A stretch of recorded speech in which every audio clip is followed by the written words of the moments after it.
Hello बच्चों, I am Sonam Singh, your biology mentor. बच्चे आज जो है मैं आपको बताती हूँ आपके सीवीटी यूजी 2027 के बायोलॉजी सिलेबस और एग्जामिनेशन पैटर्न के बारे में। ठीक है, तो सबसे इंपॉर्टेंट क्या है आपको पता होना चाहिए जब आप किसी भी एंट्रेंस एग्जाम को टारगेट कर रहे हैं, है ना।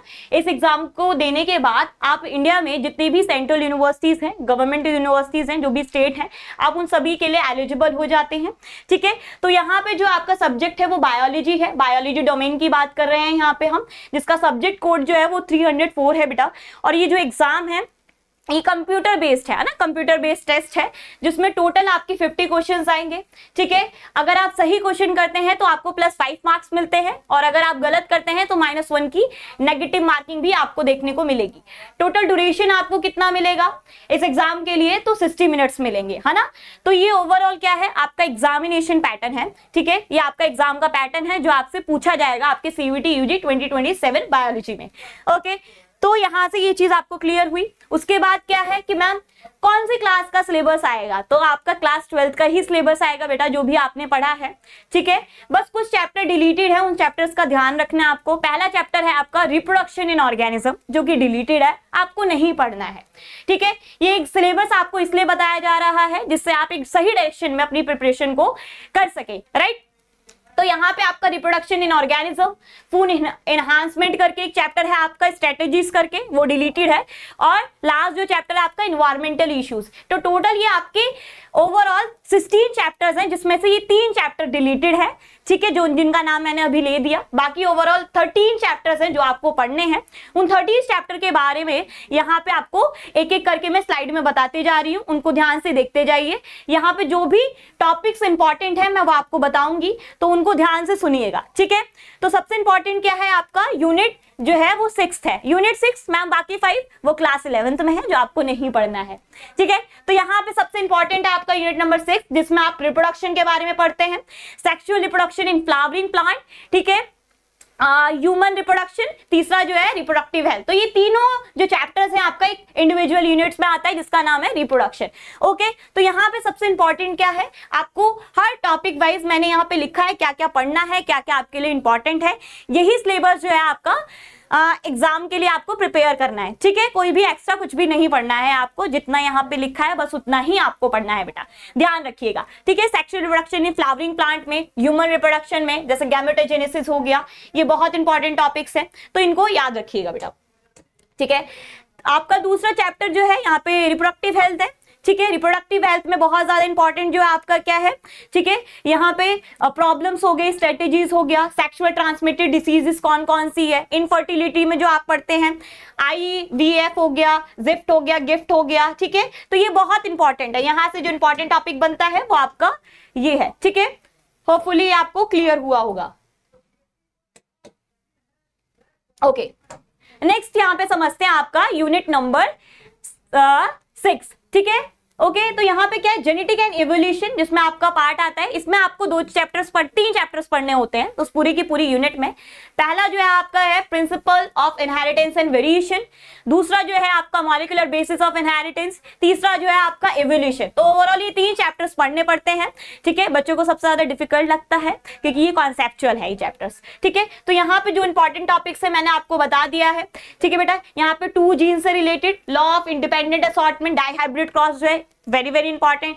ठीक है, complex trait, polygenic inheritance, ploidy, sex determination, ये बहुत इंपॉर्टेंट टॉपिक्स है। इनको हम जब पढ़ेंगे, ठीक है, तब आपको समझ में आएगा। ठीक है, ये इंपॉर्टेंट है। फिर आपका आता है जेनेटिक एंड इवोल्यूशन, जेनेटिक में आपको, ठीक है, इवोल्यूशन में आपको मॉलिक्यूलर बेसिस ऑफ इनहेरिटेंस है और दूसरा जो है आपका इवोल्यूशन है। तो यहाँ पे आपको पता होना चाहिए सोर्स ऑफ जेनेटिक मटेरियल, है ना, हार्शी चेज एक्सपेरिमेंट हो गया, very very important, replication, transcription, genetic code, mutation, regulation of gene, operon. तो ये वेरी वेरी इंपॉर्टेंट है बेटा, जहां से क्वेश्चंस आपके बनते ही बनते हैं। ठीक है, इवोल्यूशन में अगर आप देखें तो यहाँ पे आपका एडेप्टिव रेडिएशन हो गया, बायोलॉजिकल इवोल्यूशन हो गया, हार्डी-विनवर प्रिंसिपल हो गया, जहां से आपके क्वेश्चंस बनते हैं। ठीक है, तो ये इंपॉर्टेंट टॉपिक्स है, इनको याद रखिएगा।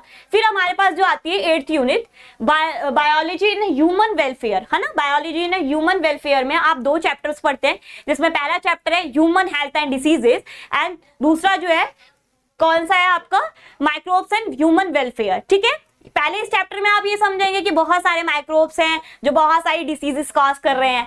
फिर उसके बाद आप दूसरे चैप्टर में पढ़ेंगे कि वो माइक्रोब्स जो है आपका प्रोडक्ट सर्विसेज दे रहे हैं आपको, ठीक है। तो ये बहुत इंटरेस्टिंग है, आपको बहुत मजा आएगा, ठीक है, ह्यूमन हेल्थ एंड डिसीजेस में। और दूसरा जो है माइक्रोब्स एंड ह्यूमन वेलफेयर है, ठीक है। इतना क्लियर है। यहाँ पे इम्यूनिटी हो गई, innate immunity, acquired immunity, vaccination, immunisation, ठीक है, एड्स हो गया आपका, कैंसर हो गया। तो ये बहुत हॉट टॉपिक्स है जहां से क्वेश्चन जो है एग्जामिनर पूछता है, ठीक है।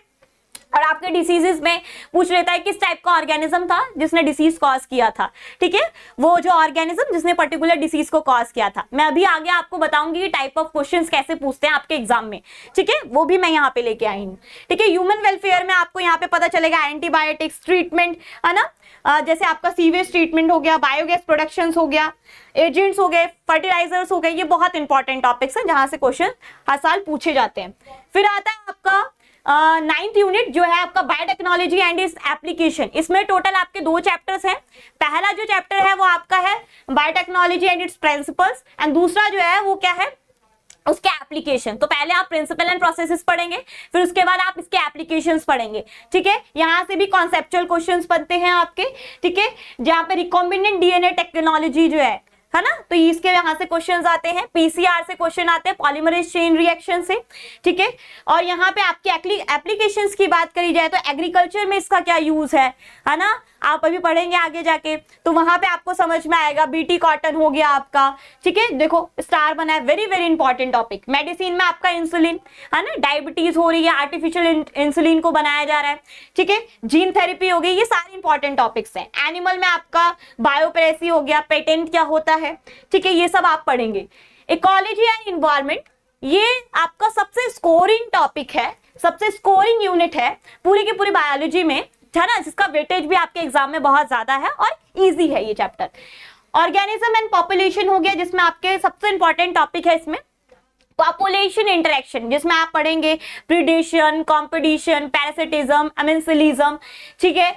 तो ये सारे आपके जो है आपके पॉपुलेशन इंटरेक्शंस है, इनको हमेशा याद रखिएगा। आपको एग्जांपल देख के पूछ लेते हैं कि किस टाइप का इंटरेक्शन है ये, ठीक है। फिर आपका इकोसिस्टम आता है, जिसमें आपका सबसे इंपॉर्टेंट है इकोलॉजिकल पिरामिड, ठीक है। यहाँ पे आपको देखने को मिलेगा एनर्जी फ्लो जो है, वो सारी चीजें आपको देखने को यहाँ पे मिलेगी, ठीक है। क्लियर हुआ?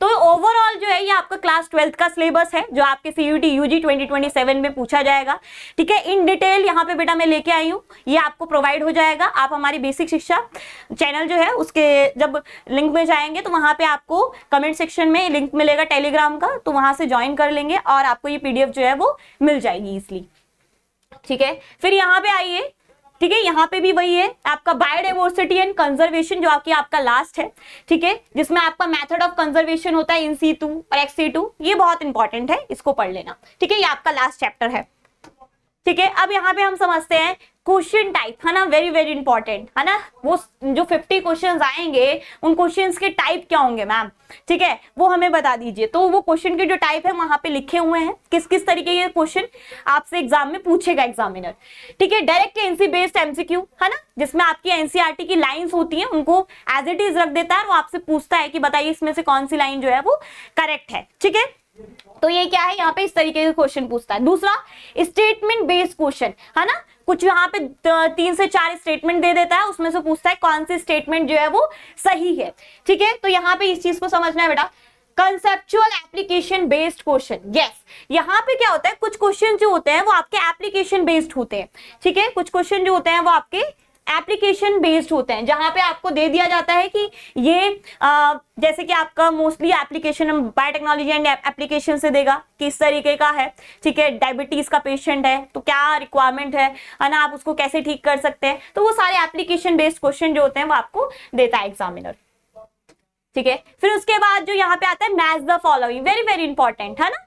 मैंने पीछे जब आपने स्लाइड में देखा होगा तो मैंने वहां पे बताया था किस टाइप के क्वेश्चन मैचिंग के आ सकते हैं। जैसे देखो इंटरेक्शन में आ सकता है, डिसीज में आ सकता है, हार्मोन्स में आ सकता है, साइंटिस्ट के नेम आ सकते हैं, ठीक है। तो इस तरीके से वो आपको कॉलम्स दे देता है और ऑर्गेनिज्म दे देता है, पर्टिकुलरली कोई हार्मोन दे देता है, वो आपसे पूछता है कि मैच द फॉलोइंग, बताइए कौन सा इसका आंसर है, ठीक है। तो इस टाइप के क्वेश्चन आपको देखने को मिलेंगे। सिक्वेंस अरेंजिंग करेक्ट ऑर्डर, है ना, तो यहाँ पे क्या होता है, जैसे आपका स्पर्मेटोजेनेसिस हो गया, ठीक है, oogenesis हो गया, ठीक है, एड्स हो गया, तो यहाँ पे क्या है, प्रोसेस है, रेप्लिकेशन हो गया, ठीक है, ओआरआई साइट हो गई, तो वो इनिशियली आपसे पूछेगा किसके बाद क्या होता है, क्योंकि ये जो प्रोसेस है ये स्टेप बाय स्टेप होता है, ठीक है, तो वो स्टेप बाय स्टेप को क्या कर सकता है, रीअरेंज करके दे सकता है और आपसे पूछेगा बताइए इसका सही ऑर्डर क्या है। तो इस तरीके से क्वेश्चन आपसे पूछे जाते हैं। ये बहुत लेटेस्ट पैटर्न है अभी हमारा जिसपे क्वेश्चन ये पूछ रहा है एग्जामिनर, ठीक है। फिर उसके बाद आपका क्वेश्चन जो आता है वो पैसेज और केस बेस्ड स्टडी आती है ना, ये मोस्टली आपका जो एनवायरमेंटल और इकोलॉजिकल वाला है उससे आता है, ठीक है। तो इस तरीके से क्वेश्चन भी आते हैं। डाटा ग्राफ बेस्ड क्वेश्चन आते हैं, ठीक है, जैसे आपका कोई डाटा हो गया उसके रिगार्डिंग जो क्वेश्चन है वो आपसे पूछा जा सकता है, तो जो भी इंपॉर्टेंट डाटाज है उनको जरूर याद रखिएगा, ठीक है। फिर उसके बाद न्यूमेरिकल कैलकुलेशन बेस्ड आ जाता है, जैसे कि आपका हार्ड इनविवर हो गया, ठीक है, तो यहां से क्वेश्चन पूछ लिए जाते हैं। तो बहुत बेसिक क्वेश्चंस आते हैं, बस थोड़ा सा ध्यान रखेंगे तो आपसे हो जाएंगे, ठीक है। तो यहाँ पे जैसे आपका पॉपुलेशन डेंसिटी जो एन होता है इसकी वैल्यू को फाइंड आउट करिए, ठीक है। जेनेटिक प्रोबेबिलिटी हो गई, ठीक है, बताइए कितने % है, अगर मदर इतनी इन्फेक्टेड है, ठीक है, चाइल्ड इतना है, तो बताइए कितने नंबर ऑफ चाइल्ड जो होंगे वो इन्फेक्टेड होंगे अगर मदर कैरियर है तो, ठीक है। तो इस तरीके के क्वेश्चन आपसे पूछे जा सकते हैं, ठीक है। तो और क्या है, लास्ट आपका आता है डायग्राम बेस्ड फिगर क्वेश्चंस, ठीक है। तो यहाँ पे क्या होता है, आपको डायग्राम दे दिया जाता है लेबलिंग करने के लिए, वहां पे लेबलिंग होती है और आपसे पूछा जाता है कि बताइए क्या होगा इसका एप्रोप्रिएट, ठीक है, क्या क्या लेबलिंग होगी। तो इस तरीके से क्वेश्चन भी जो होते हैं वो पूछे जाते हैं, आपको स्ट्रक्चर दे दिया जाता है और पूछा जाता है बताइए इसकी लेबलिंग क्या होगी, ठीक है। तो वो इंपॉर्टेंट है, उसको भी करिए। और ये क्वेश्चन बहुत ज्यादा यहाँ से पूछे जाते हैं। असर्शन रीजन, ठीक है, असर्शन का मतलब क्या होता है कि स्टेटमेंट दी होती है असर्शन में और रीजन वो जस्टिफाई कर रहा है असर्शन को, यस या नो, वो आपको बताना होता है, नीचे ऑप्शन होते हैं, ठीक है, 4। तो इस तरीके से आपको पूरा जो है क्वेश्चन का पैटर्न होपफुली समझ में आया होगा, जिस तरीके से क्वेश्चन आपके पूछे जा रहे हैं, ठीक है। आप हमारे वरदान बैच को जो है बेटा ज्वाइन कर सकते हैं, ठीक है। मैं आपकी बायोलॉजी मेंटोर हूं, मैं आपको पढ़ाऊंगी, ठीक है। आपको हमारे बैच में बच्चे जो है डीपीपी मिलेगी, ठीक है, हर लेक्चर की मिलेगी, प्रैक्टिस शीट, टेस्ट सीरीज आपको कराई जाएगी, ठीक है, कंसेप्ट बेस्ड आपको बायोलॉजी पढ़ाई जाएगी, तो जरूर आप ज्वाइन करिएगा। आप हमारे बेसिक शिक्षा प्ले स्टोर पे जाइएगा, बेसिक शिक्षा ऐप्स को डाउनलोड करिएगा, वहां से हमारे वरदान बैच को ज्वाइन करिएगा, ठीक है। Thank you so much.